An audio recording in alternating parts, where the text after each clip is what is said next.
Quando nós analisamos o Instituto do Tribunal do Júri e a revisão criminal, pode-se indagar a seguinte questão: o Tribunal do Júri é efetivamente uma garantia do cidadão, é assim visto pela doutrina e pela própria Constituição como uma garantia do cidadão.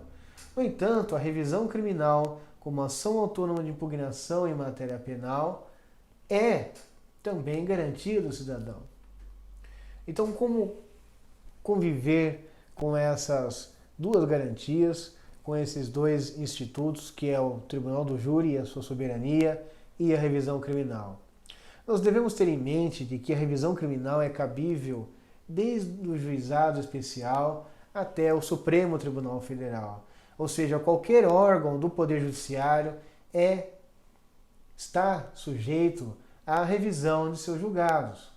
Então, por esse motivo, o Tribunal do Júri não poderia ser diferente, não poderia ser tratado de forma diferente, não poderia ficar de fora da revisão criminal, ainda mais quando há um erro judiciário ou quando há um equívoco na decisão do Conselho de Sentença que venha trazer um prejuízo ao condenado.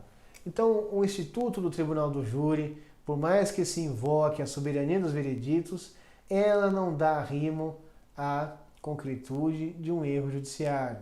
Então, é pacífico na doutrina e na jurisprudência de que sim, o Tribunal do Júri pode ter suas decisões revistas em sede de revisão criminal.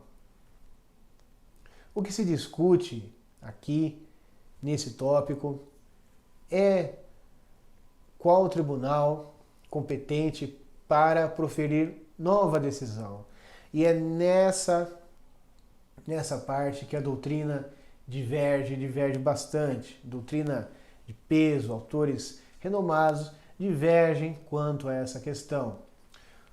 Nutt entende como preservação do Instituto do Tribunal do Júri que o tribunal provocado para rever a decisão condenatória proferida em sede do Tribunal Popular deve remeter o condenado a novo julgamento.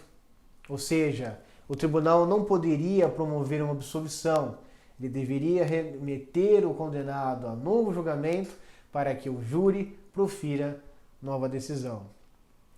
Nós partilhamos de outro entendimento e nós vamos, ao avançar na explanação, nós vamos defender nosso posicionamento e nós vamos explicar o porquê nós entendemos assim.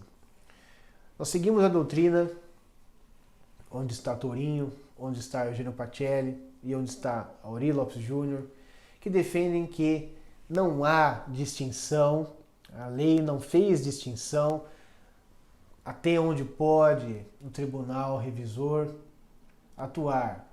Ou seja, o tribunal revê e profere nova decisão. Exerce o juízo recidendo e o juízo rescisório. Ou seja, o tribunal provocado a rever uma condenação do Tribunal do Júri pode sim proferir nova decisão, no caso, uma decisão absolutória. Isso não violaria de forma nenhuma a soberania dos vereditos, porque a lei traz dessa maneira, não traz a separação de juízo revisor e juízo rescindente. Trata-se com uma coisa só. Provoca-se o tribunal, por meio da revisão criminal, para que ele profira a nova decisão. Não há, então, no nosso entender, possibilidade de rescindir o julgado do Tribunal do Júri e remeter o réu a novo julgamento. Até porque há o trânsito em julgado. Então, poderia se pensar diferente quando nós tratamos de uma apelação. Eu apelo, esse júri é anulado e, claro, o tribunal na apelação vai determinar que esse réu seja novamente submetido ao Tribunal do Júri. Diferentemente é na revisão criminal. A revisão criminal permite que o tribunal profira nova decisão absolutória, sem que passe o réu novamente pelo crivo dos jurados. No livro, nesse tópico, quando nós tratamos da revisão criminal e a soberania dos vereditos, há uma crítica bastante ácida que eu faço à instituição do júri, que tem um modelo bem particular e, na minha opinião, um modelo bastante ruim, no sentido de, primeiro, a fundamentação dos jurados, que é baseada na íntima convicção, que é totalmente inconstitucional. A segunda questão seria a possibilidade de produzir prova diante dos jurados e os jurados poderem discutir essa prova dentro da sala secreta, dentro do conselho de sentença. Na prática, nós sabemos que não é assim, que o jurado não discute a prova, que o jurado decide conforme a sua íntima convicção. Então nós vemos o júri com bastante ressalvas, nós entendemos a importância do tribunal do júri, mas nós enxergamos ali mudanças necessárias para que esse tribunal efetivamente traga uma vantagem à sociedade como um todo. Então, se eu tenho uma revisão criminal e o tribunal remetesse novamente o condenado ao tribunal do júri, que tipo de nova prova eu posso usar? Se eu já usei essa nova prova para que a revisão criminal fosse julgada procedente? E se os novos jurados, no novo julgamento, mantêm a decisão de condenação, contrariando a prova dos autos, contrariando aquela prova que era nova e que foi utilizada para provocar uma revisão criminal, se novamente eu tenho que me valer dessa nova prova e eu não posso mais porque eu já fiz uso dela na primeira revisão criminal. E a lei é clara quando nós explicamos no parágrafo único do artigo 622 que eu não posso promover reiteradas revisões criminais com base na mesma prova e com base no mesmo fundamento. Então, qual situação o réu se encontraria se ele viesse novamente a ser condenado de forma injusta pelo tribunal do júri?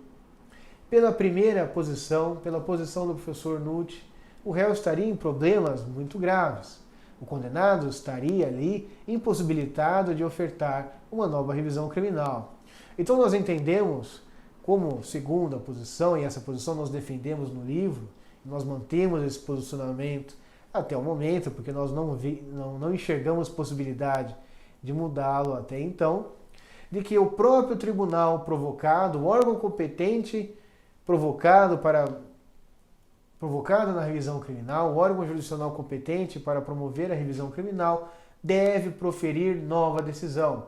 Então, se é o caso de absolvição, se a prova é falsa, se os jurados decidiram com base na prova contrária aos autos, eu promovo uma nova revisão criminal, o tribunal tem o dever e tem a competência para proferir nova decisão, absolvendo o condenado. Eu poderia me perguntar então, mas é uma estratégia, pode ser utilizado como estratégia de defesa, ao invés de eu apelar dentro, obviamente, do trâmite processual, eu apelo para que o réu seja submetido ao novo tribunal do júri. É então melhor eu aguardar o trânsito em julgado e oferecer revisão criminal? Sendo que, se for julgada procedente, ele não será remetido ao novo julgamento e o tribunal poderá absolver ele diretamente, exercendo o juízo rescisório e rescindendo ao mesmo tempo. É uma estratégia de defesa a se considerar. Claro que não há suspensão da execução da pena no tribunal do júri. É óbvio que nós vamos discutir aqui a execução antecipada da pena, mas se ele está preso preventivamente e assim se mantém, há aí necessidade, no caso concreto, fazer essa análise de ponderação, se é interessante ou não deixar aquela decisão transitar em julgado ou nos valermos da revisão criminal. É lógico que a apelação vai devolver toda a matéria do caso concreto a reexame. E há uma possibilidade, então, quem sabe, de maior êxito que o tribunal reveja aquela decisão. No entanto, há essa possibilidade de aguardar o trânsito em julgado da sentença penal condenatória e tentar a sorte na revisão criminal para que o próprio tribunal já profira o decreto absolutório.